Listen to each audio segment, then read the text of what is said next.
اللهم صل على محمد وعلى آل محمد كما صليت على إبراهيم وعلى آل إبراهيم إنك حميد مجيد. اللهم بارك على محمد وعلى آل محمد كما باركت على إبراهيم وعلى آل إبراهيم إنك حميد مجيد. رمضان المبارک میں آج کا درس گزشتہ درس سے پیوستہ ہے. اسی مضمون کو تسلسل کے ساتھ کچھ آگے بڑھایا جائے گا. نیکیوں کا ذکر ہوا تھا کہ نیکیاں اختیار کرنی چاہیے. یہ اصولی ہدایت ہمیں قرآن مجید میں ملتی ہے.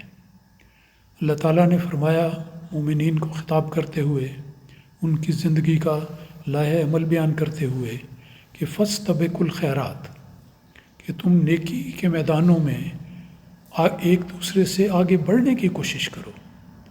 یہ اس سے بہت بالا مقام ہے کہ نیکی کرنا، لیکن فاستبقوا الخیرات میں یہ مضمون ہے کہ تم نیکیاں کرو، اور نیکیاں اس تسلسل سے کرو، اس اہتمام سے کرو، اس شوق اور محبت سے کرو کہ تمہارے لیے گویا ایک دوڑ کا منظر نظر آئے. تم باقی لوگوں سے آگے بڑھنے کی کوشش کرو، اور اللہ تعالیٰ کی توفیق اور مدد سے ایسا ممکن ہو جاتا ہے. تو فاستبقوا الخیرات کا جو موٹو اور لائحہ عمل قرآن مجید میں دیا گیا ہے، اس کو مد نظر رکھتے ہوئے اور اس پر عمل کرتے ہوئے رمضان کے مہینے میں بھی نیکیوں کے میدانوں کی تلاش کرنی چاہیے، اور اس میں کچھ وقت لگا کر اور توجہ ڈال کر انسان کو نئی سے نئی نیکیاں کرتے رہنا چاہیے. اور نیکی کرتے ہوئے یہ یاد رکھنا چاہیے، اصولی بات ہے کہ صرف نیکی کرنا ہی کافی نہیں. نیکی کو سنوار کر کرنا، خوبصورت بنا کر کرنا اور باقاعدگی کے ساتھ کرنا، یہ ہے وہ باتیں جو اس نیکی کو دوام بخشتی ہیں، اس کے فائدے کو، اس کی افادیت کو ہمیشہ ہمیشہ کے لیے جاری رکھتی ہیں.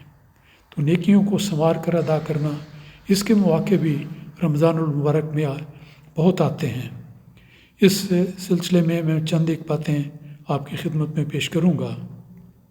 دوبارہ تاکیداً بیان کر دیتا ہوں کہ نیکیوں کو کرتے ہوئے اس میں خوبصورتی ہونی چاہیے، اس میں عاجزی ہونی چاہیے.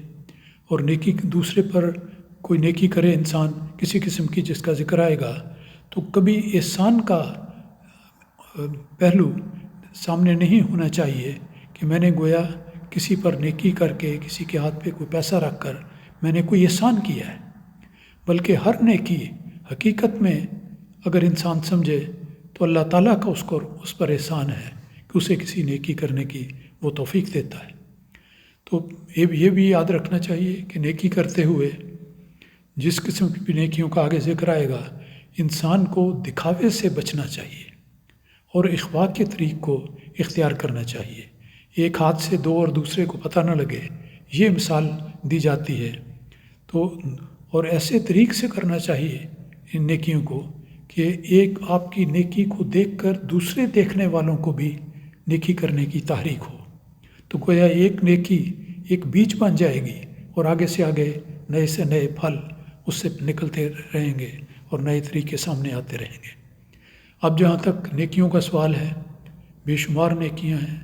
سارا قرآن مجید اس سے بات سے بھرا پڑا ہے. احادیث میں جا بجا رسول پاک صلی اللہ علیہ وسلم نے نیکیوں کی تلقین کی ہے. رمضان میں نیکیوں کے اعادے کے لیے اور یاد دہانی کے طور پہ میں چند ایک باتیں ضمن عرض کرنا چاہتا ہوں.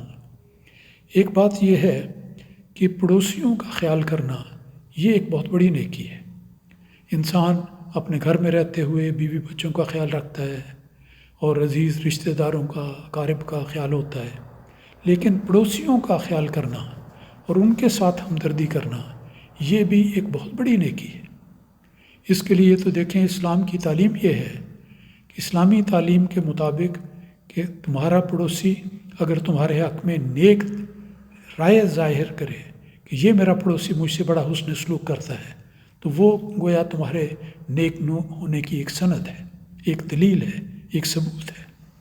اور جہاں تک پڑوسیوں کا سوال ہے، یہ تصور ہی غلط ہے کہ اگر میرا پڑوسی غیر مسلم ہے تو وہ میرا پڑوسی نہیں۔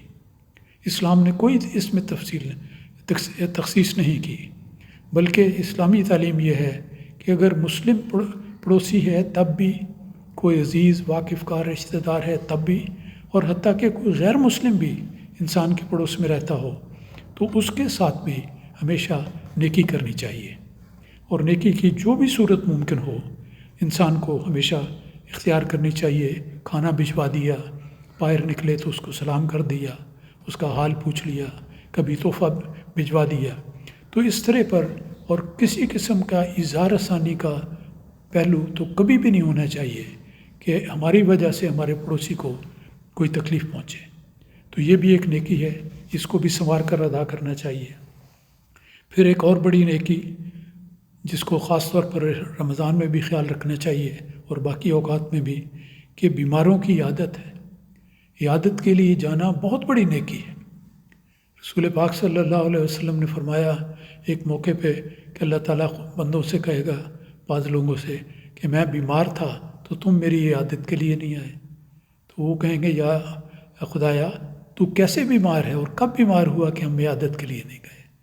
تو اللہ تعالیٰ فرمائے گا کہ جب میرا فلاں بندہ بیمار تھا تو تمہیں چاہیے تھا کہ اس کی جا کے عیادت کرتے، تم نہیں گئے تو گویا میرے پاس تم عیادت کے لیے نہیں آئے۔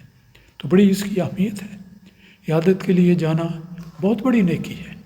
عیادت پر جاتے ہوئے یہ احتیاط کرنی چاہیے کہ عیادت کی غرض سے ہو، گپ شپ کی نظر سے نہ ہو، کہ وہاں جا کر انسان ادھر ادھر کی باتیں شروع کر دے، سیاسی باتیں کر دے، کاروبار کی باتیں کرے، کوئی خدا نخواستہ دوسروں کی بدظنی شروع ہو جائے، غیبت شروع ہو جائے، دوسروں کے بارے میں بری باتیں شروع کر دی جائیں۔ یہ سب چیزیں چھوڑ کر عیادت کا مقصد یہ ہے کہ مریض کی حوصلہ افزائی کی جائے، اس کے لیے دعا کی جائے، اس کو کوئی نصیحت کی جائے، اور کوئی چیزیں کو تحفہ اگر لے گئے ہیں تو وہ پیش کریں، ایسی باتیں کریں، ایسا ماحول پیدا کریں کہ ایک بیمار آدمی اپنے طبیعت میں ایک بشاشت اور نشاط محسوس کرے اور خوشی محسوس کرے۔ عیادت جا کر بھی ہوتی ہے، اس کا بھی ایک ایک قدم پر ثواب ہوتا ہے۔ اگر نہ جا سکے تو انسان فون پر بھی عیادت کر سکتا ہے۔